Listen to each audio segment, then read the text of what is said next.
Сәлем, қалайсыздар? Жаз мезгілі келді. Жаз мезгілінде көпшіліктің проблемасы, көпшілігіміздің проблемаларымыз қолтық терлеу деген жағымсыз иіс, аяқ терлеу деген проблема болады ғой, Бүгін мен сіздерге сол проблемадан құтылатын лайфхак істейміз, көреміз.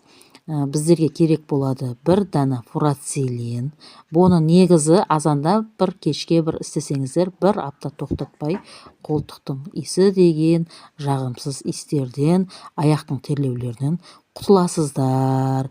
Ешқандай фирменный алып жатқан Рексона 24 сағатқа жағып қоям, Нивея, Пивея дегеннің ешқайсысы керек емес болып қалады. Бізге қараңыздар, бір дана фурацилин дедім, сосын бір қасық лимон дедім, үлкен қасықтың ұшында ғана чайный сода қосамыз. Бұлын жақсылап араластырып реакцияға кіреді, бұл көпіріп жақсылап. Сосын бізге ватный листті аламыз. Ватный листті алып, алақан терлегенге, бірінші болып мен алақан терлегенге жағып көрсетіп жатырмын. Қолда әртүрлі сүйелдер болса, аллергия, поллергия болған кезде де осыны жақсаңыздар болады.